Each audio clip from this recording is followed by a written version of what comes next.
Assalamualaikum warahmatullahi wabarakatuh. Alhamdulillahirrahmanirrahim. Puji syukur kehadirat Allah. Allahumma sholli ala sayyidina Muhammad wa ala alihi wa sahbihi ajmain. Salawat kita sampaikan kepada Rasulullah Sallallahu Alaihi Wasallam. Baiklah, AATT yang berbahagia di kesempatan menjelang siang hari ini, setelah hampir 3 bulan kalian melaksanakan PKL atau PKL ya, kita bisa ketemu lagi di kelas meskipun kelas online. Alhamdulillah bisa ketemu lagi sama Ibu Ina Ayani di SMK Farmasi Purwakarta dalam mata pembelajaran administrasi farmasi. Kelas 12 kemarin arparnya sama Bu Ai. Untuk tahun ini Ibu sangat beruntung bisa memegang kalian, atau kalian yang beruntung bisa ketemu lagi Ibu ya. Biasanya tahun-tahun sebelumnya untuk KBM Ibu tuh jarang pegang kelas 12. Biasanya Ibu pegang cuma kelas 10 11 ya. Kalau farmakologinya kalian nanti akan ketemu Pak Dedi mungkin ya. Sekarang di materi antar kesempatan hari ini kita akan membahas mengenai pelayanan kefarmasian ya. Dalam pelayanan kefarmasian itu ada di 3 tempat berdasarkan Permenkes ya, Permenkes RI atau Peraturan Menteri Kesehatan Republik Indonesia. Untuk nomor 72 tahun 2016 di sini tentang standar pelayanan kefarmasian di rumah sakit. Nanti untuk Permenkes RI nomor 73 sama tahunnya 2016 tentang standar pelayanan kefarmasian di apotek ya. Dan yang terakhir yang nomor 74 dengan tahun yang sama tentang standar pelayanan kefarmasian di puskesmas ya. Jadi ada 3 Permenkes yang membahas tentang standar pelayanan kefarmasian. Untuk hari ini Ibu akan mengupas dulu mengenai Permenkes nomor 72, yaitu standar pelayanan kefarmasian di rumah sakit. Ada 2 poin yang terpenting, yaitu mengenai tujuannya dan jenis pelayanannya. Kenapa pemerintah khususnya mengeluarkan Permenkes untuk mengatur standar ini ya? Yang pasti semuanya agar menjadi teratur ya. Yang pertama tujuannya agar mutu pelayanan semakin meningkat. Sebagaimana pepatah ya, kita harus selalu berprinsip hari ini lebih baik dari hari kemarin. Demikian seterusnya ya. Jadi diusahakan semaksimal seperti itu. Demikian pula di dalam mutu pelayanan kefarmasian, di sini khususnya kita membahas rumah sakit. Maka dengan adanya standar ini ya, jadi di sini semuanya minimal. Jadi kalau bisa tuh lebih dari yang ada begitu ya. Meningkatkan agar mutu pelayanan semakin meningkat. Kemudian juga dengan adanya peraturan ini, maka tenaga kefarmasian terjamin kepastian hukumnya dalam bekerja. Jadi ada SOP-nya. SOP-nya itu di dalam standar pelayanan ini salah satunya ya, bahwa tenaga kefarmasian baik apoteker, TTK, kemudian dokter, perawat ya, di pelayanan-pelayanan kefarmasian yang lain, dengan adanya standar pelayanan ini menjadi terjamin kepastian hukumnya. Dan yang terakhir yang lebih utama, agar pasien terlindungi, juga masyarakat yang lain terlindungi dari penggunaan obat yang tidak rasional. Jadi diharapkan obatnya itu obat yang rasional. Ini orientasinya adalah pasien safety ya, pasien oriented. Itu adalah 3 tujuan diadakannya standar pelayanan kefarmasian. Sekarang jenis pelayanannya apa aja ya?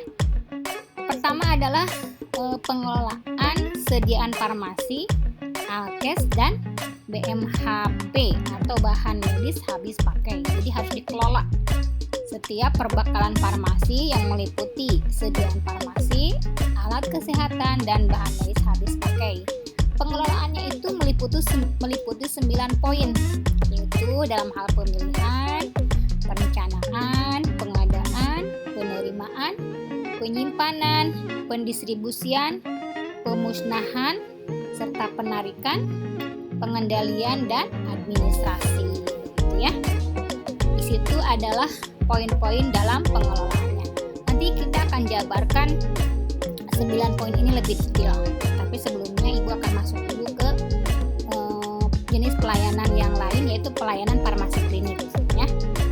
Pelayanan farmasi klinik ini akan meliputi 1. Pengkajian dan pelayanan resep. Yang keduanya, penelusuran riwayat penggunaan obat, khususnya penggunaan obat oleh pasien. Ketiganya, rekonsiliasi obat. Yang keempatnya, pelayanan informasi obat. Kemudian yang kelima, konseling. Keenam, visite. Ketujuh, pemantauan terapi obat atau PTO. Yang kedelapan, meso, monitoring efek samping obat. Yang kesembilannya, evaluasi penggunaan obat. Yang ke-10, dispensing sediaan steril. Dan yang 11 adalah pemantauan kadar obat dalam darah. Untuk pelayanan farmasi klinik, ini umumnya dilakukan oleh apoteker ya. Jadi Ibu hanya membahas sekilas. Akan berbeda dengan pengelolaan sediaan. Di sini apoteker akan lebih banyak dibantu oleh PTK ya. Untuk pengkajian dan pelayanan resep. Jadi resep-resep yang masuk ke IFRS khususnya ya. Karena di rumah sakit itu apoteknya itu disebut IFRS, instalasi farmasi rumah sakit ya. Beda lagi kalau memang rumah sakit itu mendirikan apotek di luar itu ya. Jadi resep-resep yang masuk dari rumah sakit, dari dokter-dokter yang praktek di rumah sakit akan dilakukan pengkajian oleh para apoteker yang ada di IFRS itu ya. Apakah resepnya itu sudah rasional begitu ya? Dari mulai jenisnya, kemudian dari mulai dosisnya, bagaimana cara pakainya dan sebagainya. Kemudian setiap pasien memiliki riwayat penggunaan obat.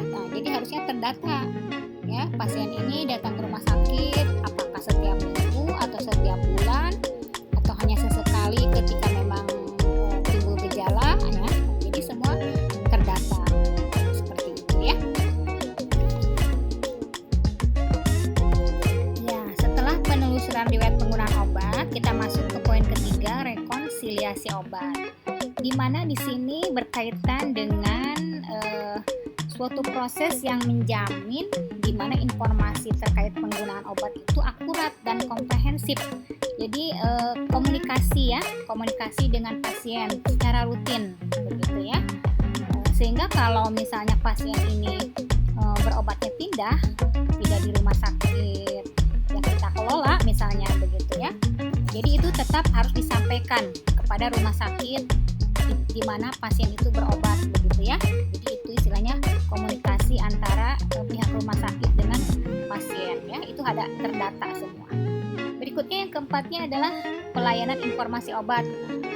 Di sini ketika pasien diberikan obat, sebaiknya dilakukan pelayanan informasi obat yang detail dari mulai indikasi kegunaannya. Jadi pasien diberi penjelasan ya. Bisa obat ini kegunaannya untuk apa gitu ya. Diharapkan dengan pemakaian obat ini tingkat kesembuhannya seperti ini begitu. Kemudian efek sampingnya seperti apa begitu, ya. Jadi diberi penjelasan agar pasien menjadi paham. Kemudian yang kelima, konseling. Konseling bisa seperti curhat begitu ya. Tapi khususnya yang berkaitan dengan kesehatan. Karena kesehatan itu pun seperti efek domino ya. Misalnya pasien punya permasalahan psikis, kemudian riwayat cara makan dia, misalnya konsep hidup dia seperti apa, cara dia menjalani hidup begitu ya. Kemudian pola makan, apakah dia suka berolahraga, pokoknya kegiatan sehari-hari pun akan berkaitan dengan kesehatan. Jadi di dalam konseling ini bisa meliputi berbagai hal ya. Atau bisa juga dikatakan ketika sudah berobat, efek samping yang dirasakan begitu, apa yang oleh pasien alami itu bisa disampaikan.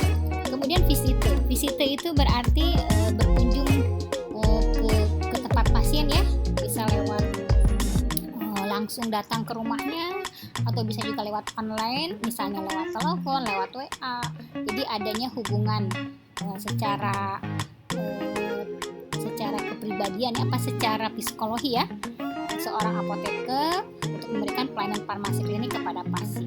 Memang itu sangat membutuhkan dan menyita waktu begitu ya. Di rumah sakit sendiri pun melayani resep begitu banyak begitu ya. sekaligus kita harus juga dekat kepada pasien. Kita anggap pasien itu ya saudara atau orang yang dekat dengan kita ya, dalam artian positif, sehingga kita ingin memantau bagaimana perkembangan kesehatan pasien. Masuk ke poin ke-7, pemantauan terapi obat. Tadi ya berkaitan juga, ada pasien yang begitu tertutup, tidak mau menceritakan bagaimana pengalaman dia setelah memakai obat tersebut. Nah, kita ajukan beberapa pertanyaan agar obatnya itu betul tidaknya dipakai atau diminum oleh pasien, begitu ya. Jadi dipantau bagaimana terapi pengobatan itu cocok atau tidaknya terhadap pasien yang bersangkutan. Poin ke-8-nya monitoring efek samping obat. Kembali lagi semua hampir keseluruhannya ya menyangkut bahwa efek samping obat pun harus diamati ya, karena gejalanya kepada setiap individu berbeda-beda. Kemudian yang ke-9-nya evaluasi penggunaan obat. Hampir sama dengan pemantauan terapinya ya. Bagaimana ketika terapi itu memiliki efek, maka penggunaan obatnya pasti benar ya. Ketika efek itu tidak maksimal, bisa jadi penggunaan obatnya tidak benar, begitu ya. Nah, itu harus dievaluasi. Jadi semuanya saling berkaitan. Kemudian yang ke-10, dispensing sediaan steril. Jadi ada hal-hal tertentu di mana sediaan steril bisa dikelola di dalam pelayanan farmasi klinik, begitu ya. Secara dispensing istilahnya. Baru yang ke-11, pemantauan kadar obat dalam darah. Pada waktu tertentu harus dilakukan penelitian secara klinik, sehingga pasien tertentu yang mau dan mau diajak kerjasama untuk diambil darahnya dan diamati berapa jumlah kadar obat di dalam darah pasien tersebut. Itu adalah 11 kaitan atau pelayanan farmasi klinik yang dilakukan khususnya oleh apoteker di rumah sakit. Kita masuk sekarang ke pengelolaan sediaannya ya. Bahwa pengelolaan sediaan farmasi tadi ya, alat kesehatan dan bahan medis habis pakai, pertama adalah dilakukan pemilihan. Di mana pemilihan ini kegiatan menetapkan jenis sediaan farmasi. Jenisnya mau apa nih? Misalnya mau amoxicillin, mau tetrasiklin, doxycycline, seperti itu. Kemudian alat kesehatan ya, dan bahan medis habis pakai sesuai dengan kebutuhan. Jadi dipilih ya. Nah, pemilihan ini berdasarkan 8 kategori. Pertama, rumah sakit harus memiliki formularium. Jadi ada khusus panduan obat-obat apa saja yang digunakan di rumah sakit tersebut ya. Seluruh dokter dan apoteker, kemudian perawat dan beberapa bagian-bagian manajemen dari rumah sakit akan rapat untuk menentukan formularium rumah sakit ini. Yang kemudian keduanya, standar yang ditetapkan. Setiap rumah sakit memiliki standar tersendiri. Nah, bagaimana kesepakatan rumah sakit tersebut sehingga ditetapkanlah standar itu untuk patokan dalam pemilihan obat tadi ya. Ketiganya, pola penyakit. Setiap daerah memiliki pola penyakit berbeda-beda. Misalnya di daerah X sedang mewabah penyakit kulit, di daerah Z misalnya ya penyakit diare. Jadi pola penyakit itu yang menentukan juga dalam pemilihan jenis sediaan farmasi dan lain sebagainya. Kemudian yang keempatnya, dilihat dari efektivitas dan keamanan ya. Jadi bagaimana sediaan farmasi ini digunakan, apakah dia efektif, apakah dia aman, begitu ya, khususnya kepada pasien. Kemudian yang kelimanya, pengobatannya berbasis bukti. Jadi ketika kita memilih jenis sediaan farmasi, bukan jenis sediaan yang masih dalam tahap percobaan, tetapi sudah dibuktikan dengan berbagai macam uji ya. Sudah dikeluarkan izin dinas kesehatannya, begitu kan? Kemudian sudah dilakukan uji klinik, uji praklinik dan uji klinik, begitu ya. Dan sudah dibuktikan juga bahwa pengobatan itu memang memiliki khasiat, bahwa obat itu memiliki khasiat ya. Baru yang keenam, mutu, di mana semuanya itu memiliki mutu atau berkualitas. Jangan hanya karena harga murah tapi tidak bermutu. Ibaratnya harga tidak akan mengelabui ya. Harga mahal itu lebih berkualitas, tetapi tidak selalu yang murah itu tidak bermutu ya. Jadi semuanya disesuaikan. Tadi juga harga tidak harus selalu murah, selama itu memang mutunya bisa terjamin dan pasien mampu membelinya, tidak masalah ya. Berikutnya yang ke-8, ketersediaan di pasaran, bahwa obat tersebut atau sediaan farmasi, alkes dan bahan medis habis pakainya itu mudah didapat, ya, jangan sampai susah kan. Sekarang kita masuk ke kriteria obat formularium rumah sakit. Ketika pihak manajemen rumah sakit berkumpul, maka menetapkan formularium rumah sakit. Poin-poin yang hendaknya diperhatikan dalam formularium rumah sakit itu ada 7 hal. Pertama, diutamakan obat itu generik. Tapi kalau memang tidak ada, kita boleh menggunakan spesialis, begitu ya. Yang keduanya, orientasi pasien, bahwa obat yang bersangkutan bisa memberikan kesembuhan atau memberikan pengaruh positif kepada pasien ya. Jadi orientasinya pasien. Kemudian mutu terjamin, itu udah pasti ya, berkualitas, penggunaannya praktis ya, mudah penggunaannya juga, harganya relatif murah. Tadi kembali ya, harga itu murahnya itu adalah relatif ya, disesuaikan dengan jenis obat dan sebagainya. Dan yang terakhir adalah efektif, artinya dengan jumlah yang tidak terlampau banyak bisa menyembuhkan, begitu ya, salah satunya. Mungkin itu poin pemilihan yang bisa Ibu sampaikan. Kita masuk ke poin keduanya, yaitu perencanaan. Setelah kita memilih ya, baru kita merencanakan. Perencanaan itu meliputi 6 poin. Pertama, anggaran, berarti keuangannya dilihat ya, disesuaikan. Kemudian yang keduanya adalah skala prioritas. Kalau anggaran tidak memadai, maka kita lihat mana yang lebih utama yang harus disiapkan. Yang ketiganya, stok. Jadi dilihat stok yang sudah ada, jangan sampai kita kelebihan atau kekurangan. Jadi harus pas. Nah, itu akan berjalan sesuai dengan pengalaman biasanya ya. Kemudian didukung juga oleh perhitungan-perhitungan realistisnya. Kemudian yang keempat, melihat data pemakaian sebelumnya. Ketika merencanakan, sebelumnya penggunaannya berapa banyak, jadi bisa berpatokan kepada data pemakaian sebelumnya. Yang kelima, yang tidak kalah penting, waktu tunggu pemesanan. Misalnya ketika kita mesan ke pabrik besar farmasi atau PBF, ada yang PBF pesan hari Senin dikirim Selasa, tapi ada yang pesan hari Senin dikirim Rabu. Kebalikannya juga ada, pesan hari Senin dikirimnya Senin minggu depan. Itu istilahnya waktu tunggu pemesanan, harus disesuaikan ya. Dan yang terakhir adalah rencana pengembangan ya. Ketika kita mempersiapkan atau melihat update perkembangan yang ada, misalnya nih nanti akan kemungkinan musim pancaroba misalnya gitu ya, kemungkinan akan terjadinya wabah, itu harus diperhatikan bagaimana merencanakan ketersediaannya, sediaan farmasi, alkes dan bahan medis habis pakainya ya. Poin ketiganya itu pengadaan. Ketika sudah memilih, merencanakan, diadakan. Jadi jangan omdo ya, jangan omong doang begitu, jangan hanya di atas kertas.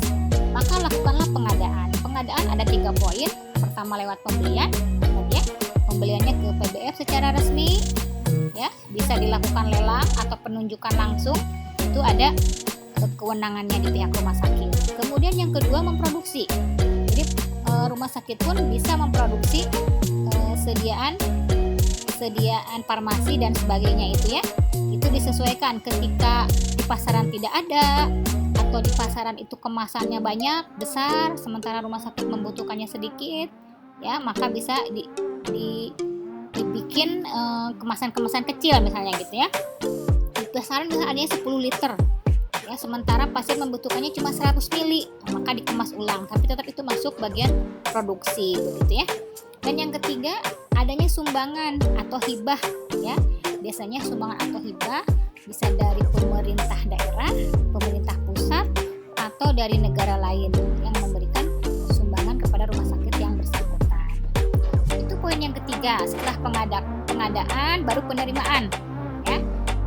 Barang-barang atau pesanannya itu harus disesuaikan, di mana penerimaan kegiatan yang menjamin kesesuaian ya, sesuai dengan SP, baik jenis, spesifikasi, jumlah, mutu, waktu penyerahan dan harga yang sesuai dengan perjanjian atau sesuai dengan surat pesanan dengan kondisi fisik yang diterima ya.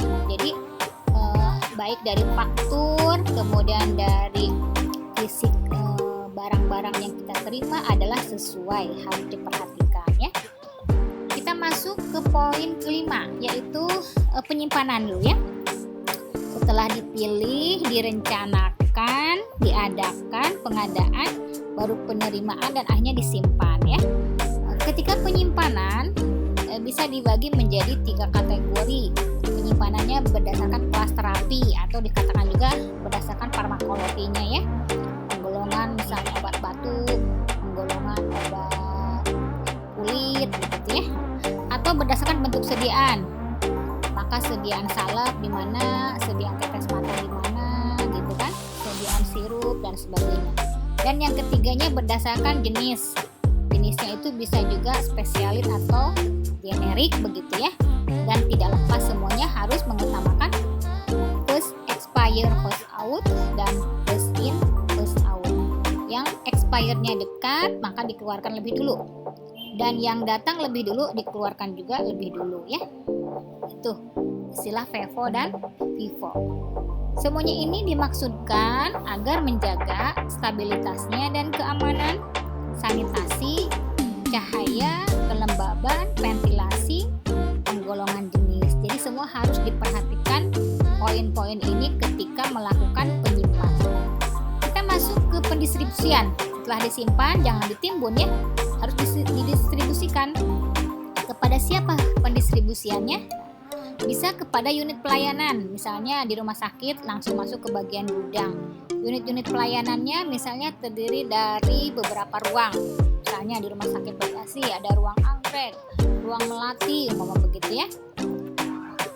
Itu masuk ke ruang-ruang atau ruang UGD ya, atau langsung kepada pasien. Jadi dari ruang-ruang itu pun akan langsung kepada pasien. Atau misalnya berkumpul di obat itu di FRS pusat. Jadi masing-masing rumah sakit memiliki kebijakan tersendiri ya. Tapi yang pasti ada yang ke unit pelayanan lebih dulu, baru bisa ke pasien.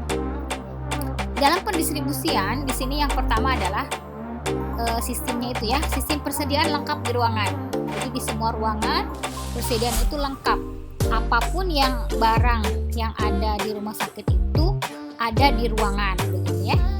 Kemudian yang kedua, sistem resep perorangan, di mana dokter memberikan resep kepada pasien per individu, maka pasien itu langsung mengambil atau menebus resepnya itu di FRS, begitu ya.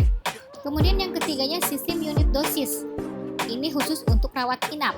Jadi ketika rawat inap, perawat akan masuk ke kamar-kamar pasien untuk memberikan obat yang saat itu akan diminum oleh pasien. Ya. Jadi misalnya datang jam 8 pagi, langsung membeli 1 tablet paracetamol misalnya begitu ya, karena pasiennya demam. Maka langsung saat itu dilihat oleh perawat bahwa pasien itu minum obat tersebut ya, disaksikan. Itu sebetulnya lebih aman, tapi cukup merepotkan. Kalau sehari misalnya 4-5 kali, maka perawat harus bolak-balik ke ruangan seharinya 4-5 kali ya, gitu ya. Kalau pasiennya cuma 5-10 orang tidak masalah. Tapi kalau pasiennya ratusan, jadi itu harus disesuaikan juga dengan SDM kita ya. Kemudian yang terakhir sistem kombinasi. Jadi bisa kombinasi nomor 1 dan nomor 2, sistem persediaan lengkap di ruangan, juga ada sistem resep perorangan, begitu ya. Kemudian yang kombinasi berikutnya, sistem resep perorangan dan juga sistem unit dosis, dan kombinasi yang terakhir sistem persediaan lengkap di ruangan beserta sistem unit dosis ya. Jadi semuanya fleksibel, disesuaikan dengan kebutuhan. Kemudian poin berikutnya adalah pemusnahan. Pemusnahan dan pengembalian gitu ya istilahnya, atau retur. Kenapa barang-barang itu dimusnahkan? Pertama, tidak bermutu karena mungkin keliru dalam penyimpanan atau karena perubahan cuaca begitu ya. Karena kita kan tidak bisa menjamin ya keadaan, bisa saja tiba-tiba yang tadinya ruangan itu sesuai ya menjadi lembab karena seiring waktu, atau SDM-nya yang kurang memperhatikan kondisi penyimpanan ya, yang menyebabkan barang-barang atau obat menjadi tidak bermutu, maka itu harus dimusnahkan. Yang keduanya memang sudah kadaluarsa ya, ternyata obat itu menumpuk, tidak tidak digunakan menjadi akhirnya kadaluarsa, maka dilakukan pemusnahan. Yang ketiganya sudah tidak memenuhi syarat, ya, itu hampir mirip dengan tidak bermutu begitu ya. Ketika obat itu sudah tidak memenuhi syarat, maka harus dimusnahkan. Dan yang terakhir, ternyata izin edarnya dicabut. Ketika kita sudah membeli, dengan seiring waktu ternyata izin edarnya dicabut, ada kemungkinan bermasalah di dalam barang-barang tersebut, maka harus dilakukan pemusnahan. Tadi berkaitan dengan satunya lagi, pemusnahan dan pengembalian ya. Pengembalian itu bisa terjadi ketika obat itu bermasalah, maka diretur ke PBR begitu ya. Atau kebalikannya, ketika rumah sakit sudah memberikan obat tersebut kepada pasien, ya, ternyata pasien mengalami permasalahan dengan obat itu. Dan jika ada kebijakan rumah sakit untuk menerima returan dari pasien, nah itu ada istilah pengembalian obat atau barang ya. Kita masuk ke poin kedua terakhir, yaitu pengendalian. Semua poin ya harus dikendalikan, bahwa sediaan farmasi, alkes dan bahan medis habis pakai itu harus sesuai dengan formularium rasio rumah sakit. Jadi ada apa ya istilahnya, evaluasi atau misalnya tetap monitoring ya, terutama dari para pemimpin begitu ya. Kemudian juga harus sesuai dengan diagnosa dan terapi. Jangan sampai karena oknum-oknum tertentu menyebabkan obat atau pemakaian dari barang-barang yang di farmasi itu tidak sesuai. Yang terakhir, jumlahnya pun harus sesuai, harus dipastikan expired date-nya, jangan sampai kehilangan, baik hilang tercecer atau pencurian begitu ya. Dan di sini juga pengembalian pesanan ya. Jadi itu harus dikendalikan, harus ada yang mengontrol. Karena apapun itu kalau tidak dikontrol akan menjadi berantakan dan tidak rapi ya. Bagaimana cara pengendalian tersebut? Salah satunya ada 3 di sini. Pertama, dilakukan evaluasi persediaan slow moving. Jadi yang barang-barang yang lambat keluar dilakukan evaluasi. Kenapa ini lambat keluar? Apakah memang kondisinya tidak dibutuhkan saat itu oleh pasien begitu kan? Atau memang penyimpanannya yang keliru sehingga dikira habis gitu kan? Seperti itu. Atau dokter meresepkannya berubah begitu mereknya sehingga barang-barang menjadi menumpuk, maka itu harus dikomunikasikan. Yang keduanya, evaluasi persediaan dead stock ya. Kalau slow moving masih mending ada barang yang keluar tapi perlahan. Kalau dead stock betul-betul barang itu hampir lebih dari 3 bulan tidak ada pemakaian. Jadi itu hitungannya lebih dari 3 bulan ya, stagnan gitu ya. Di dalam data pengeluaran obat atau pengeluaran barang tidak keluar itu si barang tersebut, maka itu yang dikatakan dengan dead stock. Maka dilakukan juga evaluasi apa yang menyebabkan terjadinya dead stock. Dan yang terakhir harus dilakukan secara rutin stock up now ya. Stock up and semua barang-barang yang ada di rumah sakit di data ulang ya. Umumnya dilakukan setahun sekali, tapi ada yang bisa 3 bulan atau 6 bulan sekali ya, tergantung kepada kesanggupan pihak rumah sakit. Dan yang terakhir, kita akan membahas mengenai administrasi. Apapun itu selalu dicatat ya. Apa yang dicatat dilakukan, apa yang dilakukan dicatat. Itu adalah prinsipnya. Pertama, pencatatan dan pelaporan dari kegiatan pemilihan sampai pengendalian ya, semua diadministrasikan. Kemudian juga berkaitan dengan administrasi keuangan ya. Itu setiap uang yang keluar 1 rupiah pun harus didata. Dan yang terakhir, administrasi penghapusan ya. Tadi tersendiri lagi ketika ada obat-obat yang memang harus dimusnahkan atau istilahnya juga dihapuskan. Bisa jadi dimusnahkan, bisa jadi untuk periode pemesanan berikutnya obat atau barang tersebut sudah tidak perlu dipesankan lagi ya. Dalam administrasi ini sangat bermanfaat. Pertama, akan terjadinya komunikasi antar level manajemen. Pasti semua saling berhubungan ya. Seluruh staf di rumah sakit dari mulai direktur atau direksinya sampai ke bagian cleaning service, semuanya harus saling bekerja sama. Kemudian hal tersebut penting untuk laporan tahunan di instalasi farmasi rumah sakit. Dan yang terakhirnya bahwa laporan tahunan itu administrasi pun penting untuk laporan tahunan dari rumah sakit itu sendiri. Itu adalah penjabaran yang cukup detail mengenai pengelolaannya. Kita akan masuk ke slide berikutnya, bahwa semua pengelolaan itu didukung oleh sumber daya manusia pastinya ya. Kemudian ada sarana dan prasarana, pengorganisasian yang semuanya berorientasi kepada keselamatan pasien dan juga sesuai dengan SPO atau SOP ya, standar prosedur operasional. Kemudian untuk menjamin mutu pelayanan harus dilakukan evaluasi, pembinaan dan pengawasan oleh Menteri, Kepala Dinas Kesehatan Provinsi, Kepala Dinas Kabupaten Kota, serta Balai POM. Jadi nanti rumah sakit biasanya suka diaudit ya, entah itu per 6 bulan, per setahun ya. Jadi ada juga pelaporan yang harus diberikan. Nah, di sini di poin ketiganya, baik rumah sakit, apotek atau puskesmas semua wajib mengirimkan laporan pelayanan kefarmasian secara berkala dan berjenjang ya, baik kepada Dinkes Kota, Dinkes Provinsi, dan akhirnya nanti tembusannya ke Menkes 1 kali dalam 1 tahun. Jadi semua administrasi itu sangat diperlukan. Kemudian slide terakhir, bagaimana kalau terjadi pelanggaran? Maka akan diberikan sanksi administratif. Pertama, peringatan dulu tertulis. Umumnya peringatan tertulis sampai 3 kali ya, dengan jarak waktu sekitar per 1 bulan. Berikutnya, maka harus dihentikan sementara seluruh kegiatannya ya. Di blacklist dulu, jangan ada kegiatan sampai pelaporannya itu di ACC misalnya begitu ya, sampai administrasinya itu semuanya rapi ya, sampai tidak adanya pelanggaran yang terjadi begitu. Dan yang terakhir, pencabutan izin. Kalau memang itu rumah sakit itu melakukan pelanggaran dan itu sangat tidak manusiawi, melanggar undang-undang, maka izinnya akan dicabut ya.